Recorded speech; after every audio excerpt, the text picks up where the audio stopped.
leader of the Maryland Higher Education Commission. And as a leader, Secretary Rye is focused on education access, equity, and workforce-aligned programs. I have Jen Carter, who's the global head of technology for Google.org, where she leads .org's global AI for social good initiatives, funding and supporting projects that advance social impact through technology. I have Dr. Casey, who's the president of Wor-Wic Community College. And Dr. Casey wears many hats, as I know everyone in the room knows, as a leader of a higher education institution. But one of those is leading student-centered innovation to enhance student success. And then finally, I'm joined by my colleague, Dr. Greg Walniak, who's the head of education initiatives at DataKind. So again, thank you so much for the panelists for being here today.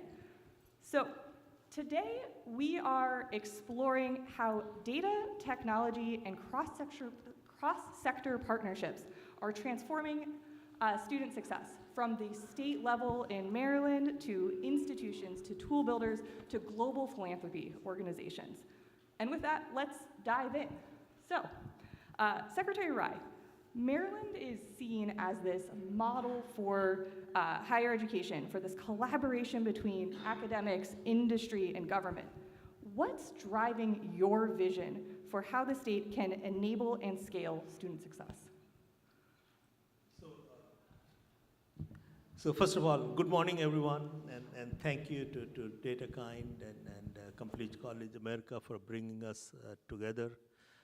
We are really delighted to be here. As you said, in Maryland, we collaborate, we don't compete. Our Governor Moore's directive is basically to bring all the silos down within the state government. Cabinet meets monthly, where governor and lieutenant governor attend in a most attentive way possible. We have a performance cabinet on different performance goals, where again, we meet, all the agencies meet to make sure that we are moving in the right direction. As far as Maryland Higher Education Commission is concerned, our strength is in bringing entire higher education sector, 2-year colleges, 4-year colleges, private career schools, business, industries, all agencies, especially Department of Labor and Department of Commerce, bringing everyone together. Why is that important? Because we are preparing students for the world, not just for their classrooms. So the economic mobility for our students is important. We are in a very rapidly changing environment.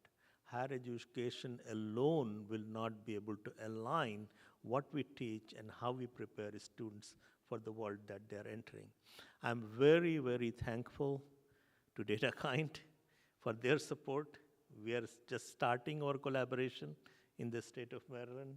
We are hoping to scale that up in the advising area, data support advising. Very thankful to Google. We have started a major partnership with them as well, with our University System of Maryland. We are hoping to extend that as well. And certainly, Wor-Wic Community College, our wonderful president is here, who is always eager to jump on these partnerships. And our job is to look at that and try to scale that up.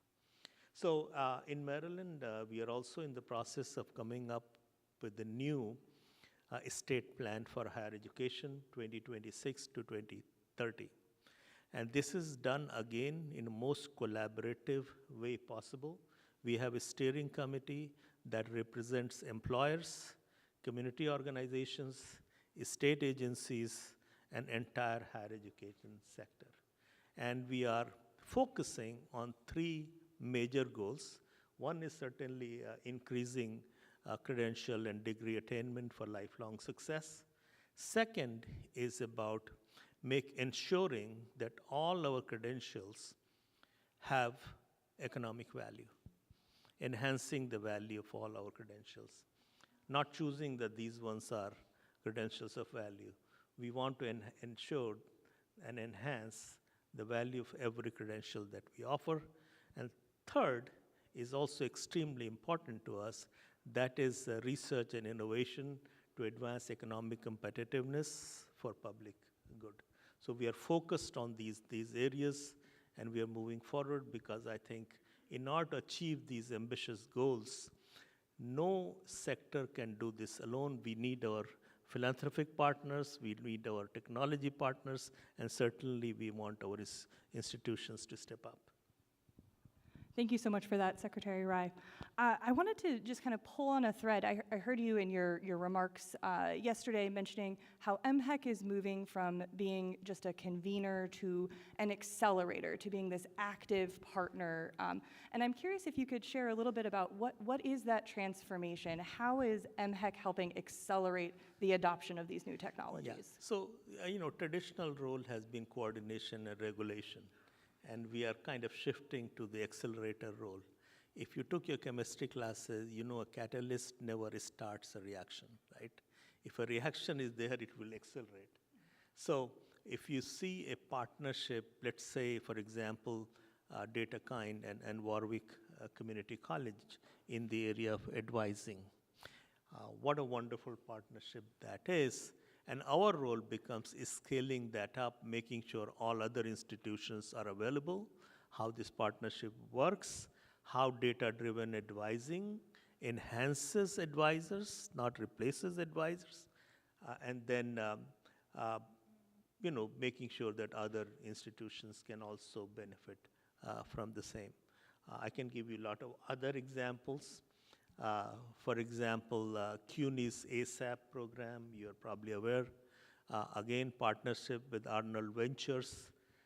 They put $14 million or so in that program in the state of Maryland for 4 community colleges. Wor-Wic is one of them. You will hear from our president. Everything that's good is happening at Wor-Wic. So come to Wor-Wic. Think about our role as an accelerator, right? How do we accelerate that? Partnership, very, very broad and innovative partnership with Google that we have with our University System of Maryland. Our role and accelerator is how do we bring this to all 16 community colleges. And we'll be working with you and other colleagues in Google to do that. And other tech companies, we are deeply engaged and we are in conversations with them as well.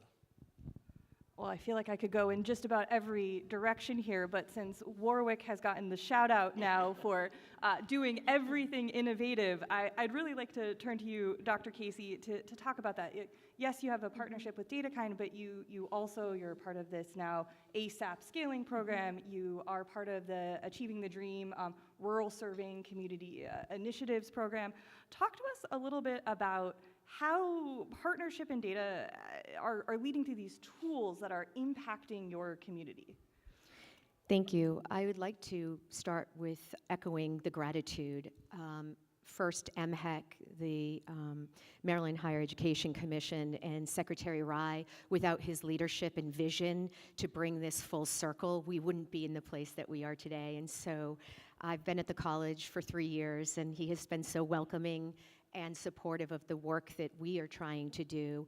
And then, to have the opportunity to really work with Google and DataKind, 2 organizations that are highly committed to social impact, that aligns so much with our mission of the community colleges and our mission to make sure that all people in our community have great jobs, our workforce is healthy, and that we are creating vibrant communities. So I just want to say thank you so much for the partnership that we have together. It means a lot to us. When I think about these partnerships, the college has spent a lot of time visioning where we want to go in the future. When I came to the institution, our completion rates were at 19%. And so we spent a lot of time talking about what are our 3 big goals. We wanted to increase enrollment, we wanted to make sure that we have more full-time students, and we wanted to make sure that we had higher completion rates, where students are either transferring to 4-year institutions or they're going out into the workforce. And so the partnerships that exist within our communities are crucial, within our K-12 system, within our transfer institutions, and with our employers. And so all of that put together says to us, what do we need to be doing? And so 19% 3 years ago. We're at 37% right now. That Yeah. deserves a round of applause. Thank you. And within our state, there are statewide initiatives that are helping us lead the way to get there. And it's really important that our Maryland Association of Community College Presidents are leading and talking about what we can be doing together to move forward as well. And so when you have partnerships at the statewide level, and then you can take them back to your institutions, one of the things that's really important is that you need to talk with your team then about, do we want to take this on? DataKind has an opportunity for us. It's going to be funded for the next couple of years. What does that look like for Wor-Wic Community College? And we need to talk about, do we have the infrastructure to do that? How does it align with our strategic plan, where we're headed with the big goals that we have in front of us? And so thinking about that, we also have to be aware of resources and how we allocate those resources to meet the needs, short-term and long-term. So when I put that out to my team, I ask them to go and talk with their teams and then come back to us. Do we want to take on this advising opportunity with DataKind? And when they come back and they say, well, we have this concern or that concern, I say, how do we get to yes? And so that is what we've been really focused on. Being intentional, we don't want initiative fatigue. We want to be really thoughtful about the things that we do take on, but we realize technology can help if we can use that technology in a way that eliminates that initiative fatigue, but actually allows us to think at a higher level. That's what we want to be working on. So for us, AI, strategies around new technologies, all of that, really there are three things that we focus on as an organization when we're thinking about what we want to bring forward. One, operational excellence. What is it going to take for us to be better than we are today in the return on investment if we do it? Two, what does it look like in regards to institutional transformation? We want to transform. We want to get to 55% completion rate. We want to get to 75, 90% completion rate. How do we do that? And then the last part of that is the learning and the academic innovations. What needs to be put in place that all stakeholders feel like they're part of the solution and that we can use technology as a means to help us really ramp up the work that we want to be doing. Man, Dr. Casey, I feel like we could go into a number of directions for a master class on how to implement technology, but I wanted to pull on a couple of the threads you said and actually direct it over to Jen to say, you know, Jen, Dr. Casey leads Wor-Wic Community College. Google.org also partners with the R1 institutions of the University of Maryland system.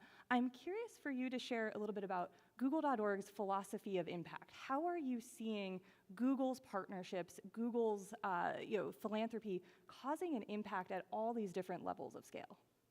Yeah, it's a great question. First, I will echo all of the gratitude from everyone else on the stage. I think one of our philosophies really is just around the power of these public-private partnerships and these collaborations where institutions can bring the expertise on the ground for exactly what's needed, and we can help with the technology or bringing the philanthropy. But so along those lines, one of the programs that we run is called the Google.org Impact Challenge, and it really is based on this idea that the best ideas come from those who are closest to the problem. And so we run an open call where we solicit ideas so that the folks who are on the ground can tell us both they can define the problem, but also help with the solution, and then we can bring our resources to bear. So for Google.org, we really think about how do we bring the best of Google to these collaborations, and for us, that's grant funding, so 1% of Google's profits go to support nonprofits and governments around the world. We also do provide our products and technology, so for example, Google Cloud credits or Google Workspace, ad grants, things like that. And then finally, we bring what we think is our most valuable resource, which is our people. And we do that in a variety of different ways that I can share more about later. But essentially, bringing our technologists, our AI experts to collaborate with, again, these incredible organizations and governments on the ground. I want to pull that Jen said, it really starts with the problem. What is the problem that technology can solve? And that's what Dr. Casey was saying too, that she's tried to say, here's a solution, let's ensure that we have the right capacity in place because we know that there's a problem to solve. And so, Dr. Casey, kind of going back to that masterclass, tell us a little bit about what's the advice you would give to some of your peer institutions here in the room and online who are looking to go on this innovation journey? I think the advice I would give, first of all, is to think about what technologies fit your institution and your culture. I think that's a really important conversation to have. And then once you do that, beginning to think thoughtfully about, do you have the infrastructure to onboard that technology and the work that you do need to do. And so whether it's through your IR, your IT, your student affairs, or your academic affairs areas, really being thoughtful about how those stakeholders become involved in those conversations, and so they become part of the solution and part of coming up with what are the gaps that are happening and how do we use technology to help us move forward with that. And then the last thing is, and I think the most challenging and what we're working on, is how do you create policy and make sure that that policy is something that people are supportive of and are engaged in, so that when you are assessing the outcomes of the technologies that you are using, you're making sure that you have the support necessary to continue with that technology. Or maybe sometimes you have to pivot with that technology or work with the organization that maybe the technology is not doing everything it could be doing for us. So how do we pivot to make sure in collaboration and in partnership with each other, what do we need to do to make sure that technology fits that culture and your institution? Amazing. And when you're talking about policy, you're talking about the institutional policy, but I want to pull back to Secretary Rai to say, at a MHEC level, what are some of the policy drivers, policy initiatives that you're thinking of as a way to unlock this scale and this ability to adopt these innovations? So certainly, I think that first, policies that are deeply rooted in the data and the aligned with the strategic vision and mission of the state and the institutions. So as you know, as I mentioned earlier, we are looking at the state plan for higher education that has definite goals, increasing attainment. In 2013, the state of Maryland was one of the first state to set a completion goal. And it followed with President Obama's call at that time. 48 states in the nation did that work, and thank you to Complete College America being a catalyst in that conversation. So we started, our goal was 55% by 2025. So, and in 2013, we were at 44%. So attainment in the state. Through a lot of work, especially by all our segments of higher education, today we are at 52%. And this includes associate degrees and four-year degrees, right? And now, if you add certificates, credit certificates, Maryland is at 58%. So that's a good news, but not so good news. What is not so good news? Because if you look at data from the equity point of view, there are serious divides between different ethnic groups in terms of credential alignment. And then if you look at our economy, we have thousands of nursing positions are open, thousands of teaching positions are open, cybersecurity positions are open, so alignment with the workforce is important. So statewide policies, whether these are scholarships, grant funding, everything we do is aligned to these goals. And as we develop our state plan, we'll have a strategic plan to implement our state plan. And every policy, every thought that we will have going forward will be connected with those strategic objectives for the state.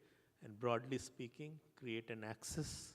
Every Marylander should have access to post-secondary opportunity. Post-secondary opportunity will lead to economic mobility. And for our employers, we create homegrown talent, rich pool of homegrown talent, and also research innovation side. So our state is economically competitive, and higher education plays an important role in the economic competitiveness of the state. I think it's so important that you tie the outcomes to what, right? It is not enough to attain. It is attaining because that gives career choice, because that gives this earning potential. I think there's a statistic that someone who exits with a degree earns about $1 million more over their lifetime than someone who does not. So what we're talking about is really this connection that these technology interventions are supporting degree attainment that leads to career choice and economic outcomes. And we've talked a little bit now at the state level and the institution level. Greg, I'm going to come over to you to talk about the tool builder level. So DataKind, we've been hearing this mention of this tool Edvise. At DataKind, we are, our mission is to use data and AI for social impact, and we've had this ambition to scale these technology solutions across the United States and to do it in a really responsible way. And I'd like for you to tell us a little bit about what does that mean? How can you hit scale, knowing the complexities of different institutions and the myriad of data sets that are coming in? So could you tell us about that work? Yeah, happy to, and thanks again for letting me participate in this good conversation. So there's two really critical things, I think, to the question, Caitlin. One is thinking back to this notion of social impact and social good and building very closely on kind of the students at the center of those challenges. Institutions, as we clearly hear from these incredible examples of what's happening in Maryland, are complex organizations and needs change, economies change, social demographics change. But the through line is how we serve students and why we're doing that, and thinking about students' own pathways to completing their credential and then what that opens up for them in terms of long-term life stability and return on investment, if you will. So the social impact piece of this is just really kind of at the core, and I always enjoy reflecting in groups like this on the fact that higher education remains and has for generations has been our primary engine of social mobility, and we can't forget that as we face new challenges and infuse new technological innovations. Scale in higher education is a really interesting thing when we think about innovations or interventions, if you will. In other areas, scale happens after lots of experimentation, randomized trials, policies are finally implemented to kind of push programs that are demonstrated as working into the broader domain. In higher education, more often than not, it operates in a way that's sort of based upon diffusion. People like you all come together at forums like this. You talk, you learn what each other are doing, you go back home and you think about what cool strategy is being implemented at a peer institution. And that's kind of how change occurs and how policy, like small p institutional policy, seems to spread throughout our country. Not so much built on an evidence base, but rather tapping into some preconceived kind of intuitive sense that this new policy or program will serve students better. It'll address some need. And so through this process, this very organic process of diffusion and groups coming together to address some existing demand for improved services or streamlined technologies, these are the ways in which scale often occurs.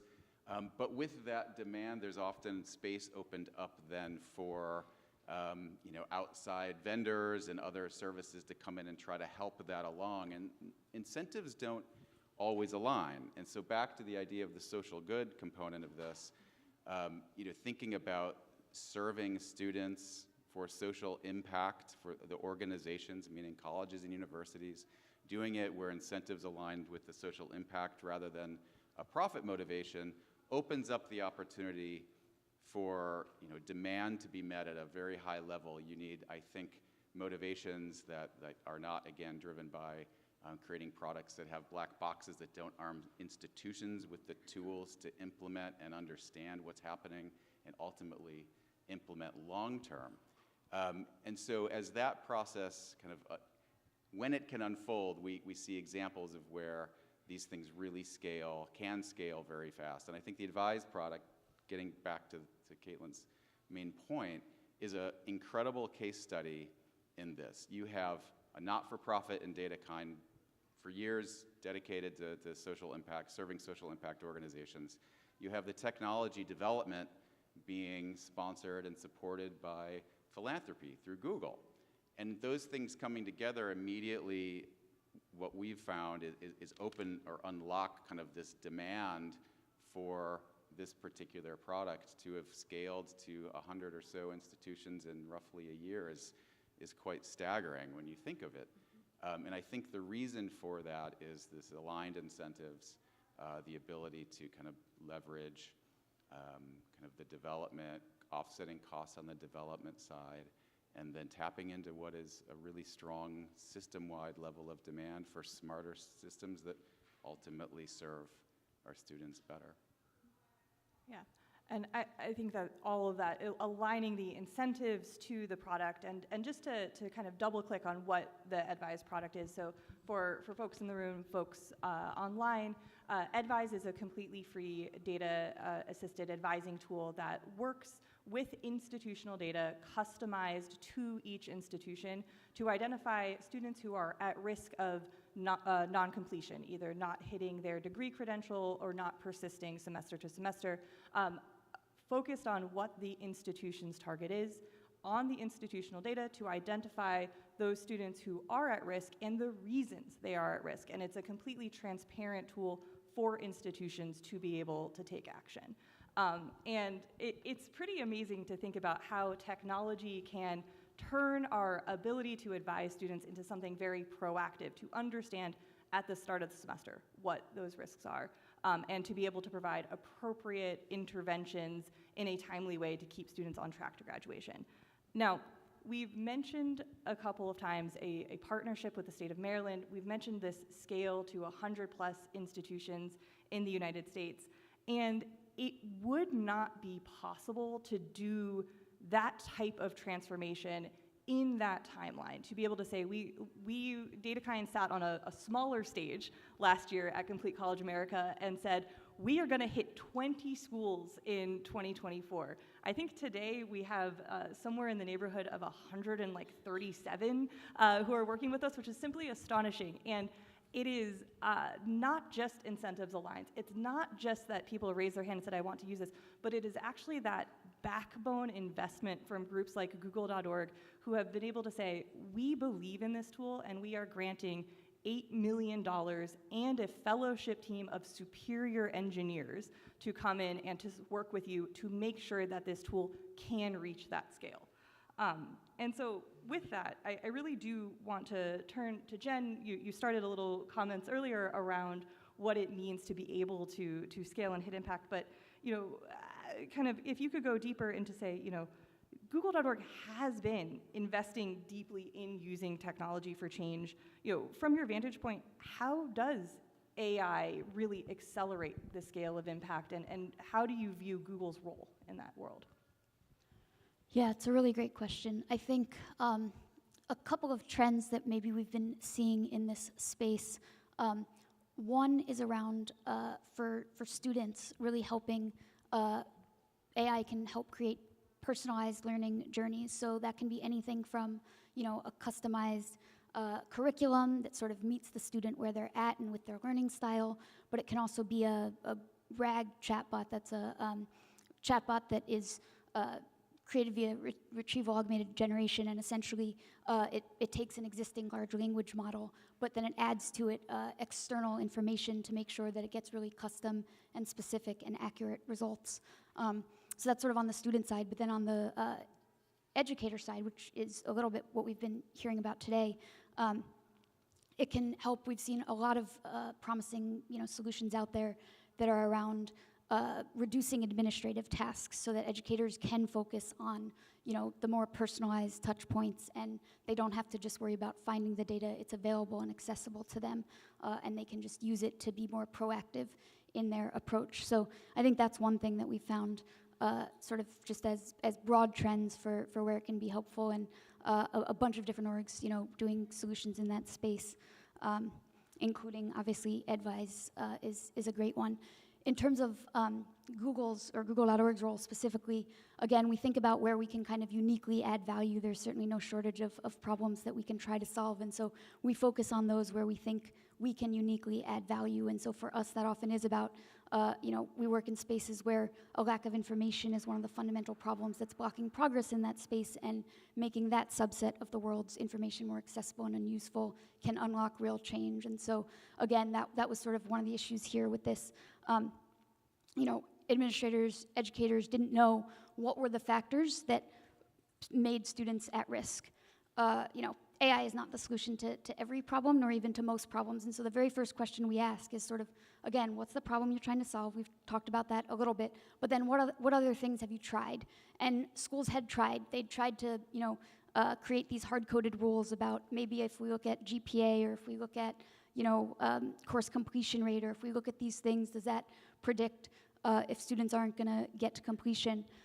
But in fact, it was much more complicated and nuanced than that. And so it turned out, AI really was necessary to make this work. And I think Edvise is using, I want to say 75 different indicators to kind of predict student success. And you really do need AI to kind of come in and help with that. And I'll pause there, but just sort of one example of where AI can be helpful.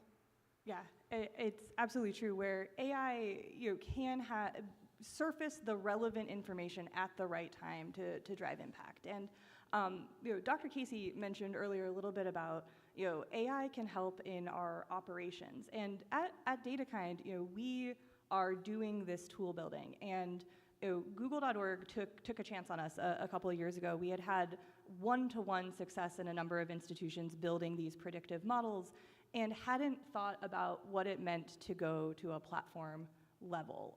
And so we had been spending time building out a model. It would take us about 40 days from the time of working with an institution to actually giving them something that they could implement and start to act from. What the Google.org fellowship came in to DataKind to say is, we can change your pipeline. We can change your way of working, your operations, using this state-of-the-art technology, and we can go from these 40-day delivery timeframes to now we're at 4 days. And that was a big credit to the fellows team who helped us change the platform we were working on. They helped us think of how we could introduce automation and standardization within our pathways to reach more institutions sooner. And so our ability to have hit 100 plus schools would not have been there working the way we were before. And so that's a real credit to the fellows team. So with that, Jen, I'd love for you to share a little bit more about how fellows work, both within nonprofits and academic institutions. Yeah, absolutely. So I think we were sort of consistently hearing from the nonprofits and governments we were working with that they wanted to do more with technology, with AI, but it was difficult for them to find and retain the product managers and software engineers and UX researchers and designers and other folks that companies like Google rely on to build these products. And so one solution to that is this program, the Google.org Fellowship, where we actually second teams of Googlers. Again, these are AI engineers and other folks that I mentioned who actually work directly alongside the nonprofit or government for 6 months full-time. They leave their day jobs to really build and launch a product from the ground up. And I think Edvise is a great example, sort of trying to scale it, which I think also makes me think about, we think a lot about kind of the role that philanthropy plays, versus other sort of funding and people resources. And if you think about, the government is accountable for taxpayers and often, therefore has to use proven solutions. And venture capital, they want to see return on their investment. And philanthropy can really take risks and be patient and try to find new approaches that work and then help scale those approaches, ideally alongside then innovative governments like Maryland. And so that's really what we did in working with DataKind on Edvise. They showed that this solution worked for a single school, actually. So it started with John Jay College in New York, and their graduation rates were, I want to say, 54%. And with this went up to 86%, which is absolutely incredible results. But then, it wasn't proven. Could this scale? Would the same solution work elsewhere? How do we generalize it and make it really easy for other organizations, institutions to adopt this. And so that's where we came in and helped with this fellowship and creating the infrastructure to speed up these pipelines. Because I think one thing that we always think about as well is, how do we make sure any institution can adopt this really easily? And so we try to open source everything that we do so that it's free to use, but that's not always sufficient. We also want to make sure it's low cost to implement and that it integrates with sort of existing infrastructure that institutions might already have. So in this case, Edvise works, with the National Student Clearinghouse data, again, which is what a lot of institutions, the overwhelming majority, are using, so it makes it really easy for kind of a new institution to come in and use it. But then we also help and provide our people, engineers, to even help with that sort of last mile of implementation, working alongside, again, incredible partners like DataKind. So just thinking about that impact, 5x the number of schools, thousands of more students receiving personalized assessment and then intervention. And Greg, I'm going to pop back over to you. You're relatively new to DataKind, joined us in August out of a long career studying student success. And in fact, for folks in the room, Greg wrote the textbook that's called The Bible for student outcomes. And we're lucky to have him on the team to actually be thinking of, these tools don't exist in a vacuum. How do we connect a predictive output to the intervention that an institution can take to make that change? And so, Greg, I wonder if you could talk a little bit about how Edvise and then how this playbook idea sitting on top, or the recipe book, how do we connect the output to the intervention to ultimately the outcome? Yeah, that's a great question. It's a big question. So yes, I contributed with an amazing set of co-authors some years ago now on a text called How College Affects Students. And what this is, no one reads anymore. It's an 800-page book, and I wouldn't recommend you get one for the holidays, unless you need a doorstop. So this was basically a large-scale synthesis of all of the empirical evidence on how college affects students and the institution conditions that cultivate student learning and development that occurred over about a 15-year period. We distilled where the evidence base is down to kind of high-level learnings that we thought could drive practice and policy conversations. And from that, we had a pretty high-level view and an opportunity to kind of see what we know from a new vantage point. And there were three main findings that things that when they occur seem to cultivate student learning and development and ultimately their success in higher education across a whole host of different outcome domains. It's not just retention and completion, but hard and soft skill development, attitudes and values, cultivation, career and economic outcomes. And two of the three main things that came from this really had an interesting inroad to what tools like Edvise and other advising-centered interventions are focused on. And one of them is in the classroom. So good teaching matters. It really matters. And when you see good teaching practices, they work in person, they work in hybrid environments, and they work online. And so that's one just to keep in mind because there's a through line. But the other one is resources spent by institutions on units, staff, personnel that have direct contact with students make a difference in terms of students' empirically identified learning and development and success over their years in college. Undergraduates is what we were focusing on. And those two kind of key high-level findings have a through line of the human that is involved in an intervention. And what that means is those entities that can really stimulate student engagement, whether it's in the classroom or outside the classroom, navigating the campus environment and the community. And so any tool or any intervention, I would argue, that cultivates student engagement and feeds through the experts, the practitioners that know how to work with their community of students has incredible potential to show efficacy.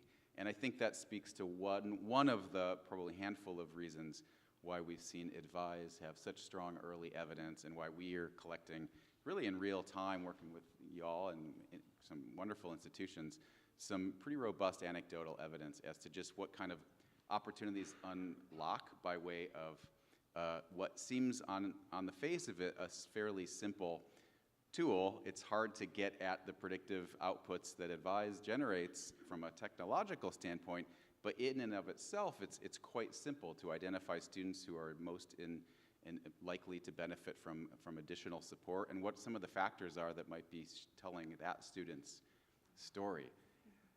It's not a direct student-facing intervention so much, but it works with the support surrounding the students, and I think that's why it's taking off. Yeah, and to really make that kind of a fine point of the, what do you do with this? So, for example, one of our institutional partners realized that a number of student cohorts were more likely to not graduate within 4 years if students were getting B's in their like second level math classes. And that institution was able to increase by nearly 25% the number of peer math tutors that were available at that institution to be able to directly connect those students to the services. And then, in a completely different way, another institutional partner has seen their semester to semester retention rate jump nearly 10% because of a face-to-face re-enrollment meeting. So realizing students just needed that level of wayfaring through. So really turning a 75 plus different predictors into a distilled list of what can you do that turns to action. So I want to shift now. We're kind of coming up on the end of time, and we solicited some questions from social media over the past week coming into this conversation. So, looking to you, Dr. Casey, what collaborations have surprised you the most in this year on your path to innovation? What are some of those that maybe you didn't expect to see? First of all, I want to acknowledge that 84% of the students at Wor-Wic are part-time. And our vision is to increase, as I said earlier, one of the big goals is to have them be full-time students, because that's going to help them get to their completion goal faster, right? And transfer to that 4-year institution, one of your institutions, or back out into the workforce. So we have to be thoughtful in that advising model and working with the professional advisors on how they're building that relationship with the students in that setting, where there is that individualized attention that is happening between the advisor and the student. That is so important. In the same way that in the classroom, that individualized relationship between the faculty member and the student is occurring, so that the student is getting the wraparound supports that they need. I will say that as we're working on this, and I'm talking to my Dean of Enrollment and my Director of Advising, what they're excited about is that they have spent oftentimes months to almost years looking at data over a period of time, and yet what they come up with for recommendations, that return on investment is so minute, similar to what you were mentioning. But now they're excited after we move into this next phase that 5 years of our data is going to be kind of given back to us in a way that says to us, here are some gaps. So when we're working with the current students we have, we're going to look at those comparisons to the 5 years of students that we had and said, oh, we missed that, because we were looking at that with our wonderful IR team and our IT team and all those other team members, but we missed it, and it was found through this advising module now that we're going to have in place. So I think that is one of the ways the collaboration is helping us think about and look at data differently than we were before. I hope that answered what you were looking for.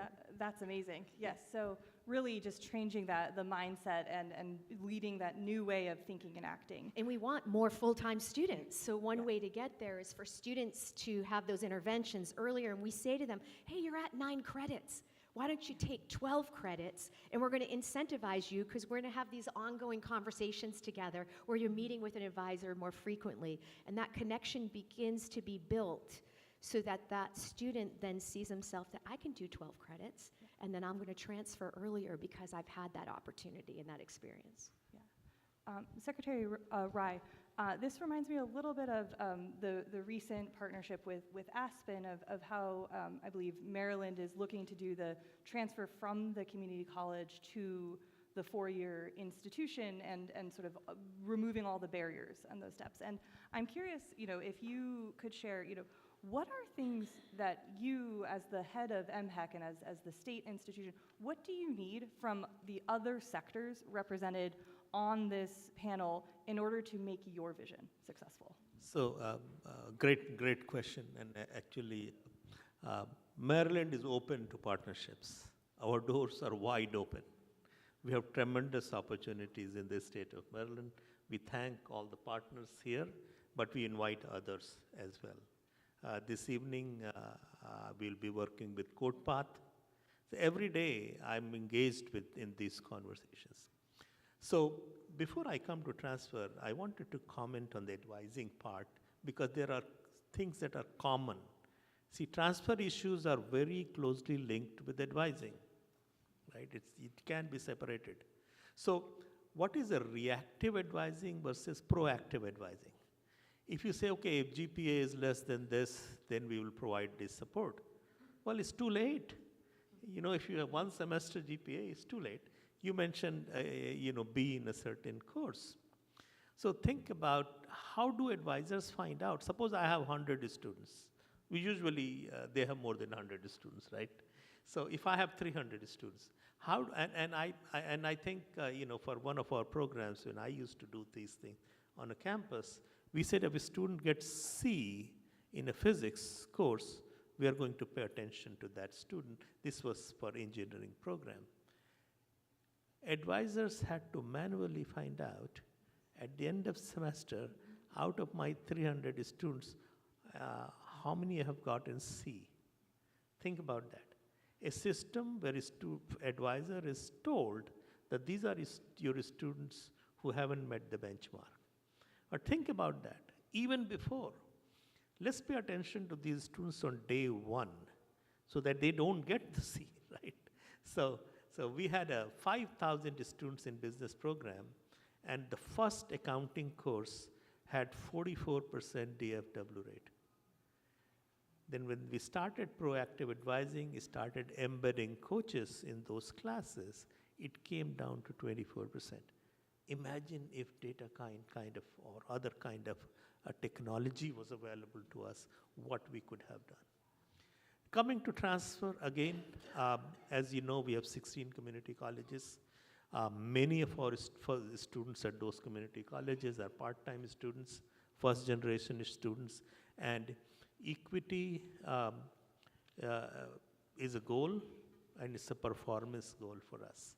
So creating equitable pathway from community college to four-year universities is extremely important to us. When students transfer from community college to four-year, we want their courses to be counted towards the degree.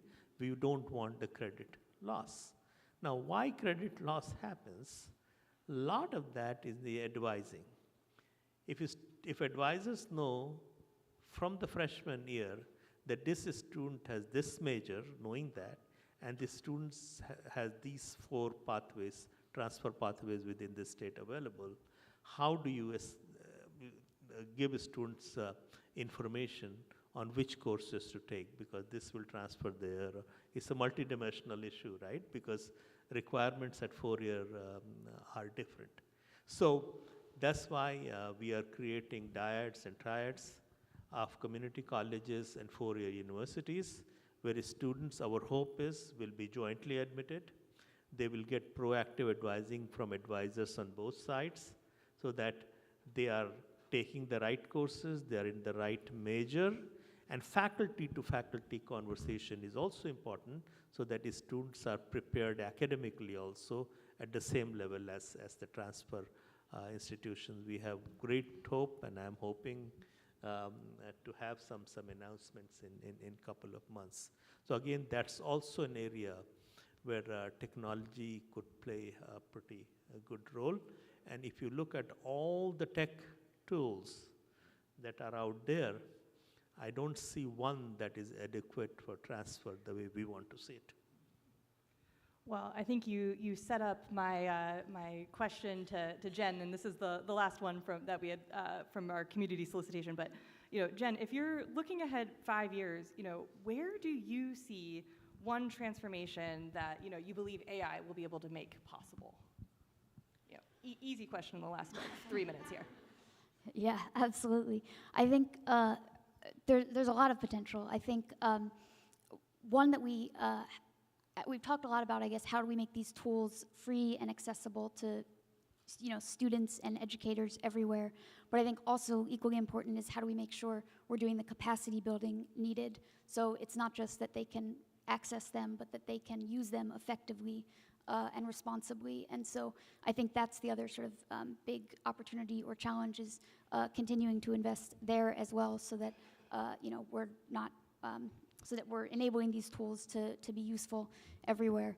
I don't know if that totally gets at your question, but I think one thing I'll add, actually related to a couple of things that have been shared, is it really is about getting the sort of repetitive manual workflows out of the way. You heard about these administrators and educators who were poring over the data and spending hours and hours and maybe not even coming up with the most effective, finding the most effective levers. And so the idea is that it sort of removes those tasks, those sort of reactive data gathering tasks from their responsibility, so that they can have the human touch that was mentioned as well. And so I think that really is the big opportunity. It's not about removing the human. In fact, just the opposite. It's about freeing up the human so that they can spend their time in the most sort of impactful way for student success. Absolutely. So rapid fire, final question. We'll go Greg down to end with Secretary Rai here.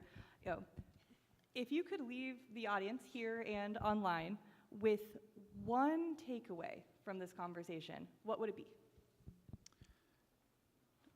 Open and transparent tools that have the human at the center.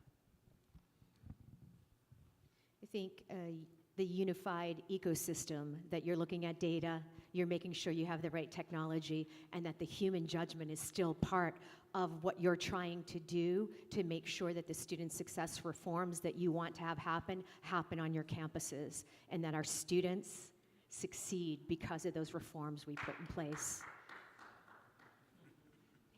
Thank you. +1. Collaborate, I think, is really the trend here. I think we can have so much more impact when we work together and each bring our unique strengths to bear on these huge challenges that we're all facing, and also share openly what's working, what isn't working, so that these proven solutions can be implemented elsewhere. Take us home. So again, first of all, thank you for a great conversation. I'll say that put students at the center. Think about post-secondary education, what it means for students, what it means for equity, what it means for economic competitiveness, what it means for our state, what it means for our nation. This is a critical time, and post-secondary education is extremely important, but we have to work as an ecosystem, not in isolation. Thank you. Yeah, absolutely. All right, let's give our panelists a round of applause here. Just greatly echoing the themes that these are wicked problems that really need partnerships to come together to build a solution, and really grateful for communities like the Complete College America community to be able to foster these conversations and these partnerships. We are at time, so huge thank you to everyone in the room and everyone online. This session will be posted on YouTube, and all of our panelists and speakers will be available for questions both today, immediately after this, and throughout the conference. So please follow up with us. From the DataKind side, this is not the last time you'll be hearing from us, I should say. We have a session on the Edvise tool at 11:30 if you want to come and see more in the innovation station area. And we also have a conversation at 3:15 really about public data models and what these open source tools that we need to build, what they need to look like to really reach everyone with the technology. So with that, a huge thank you again, and we hope to see you throughout the conference.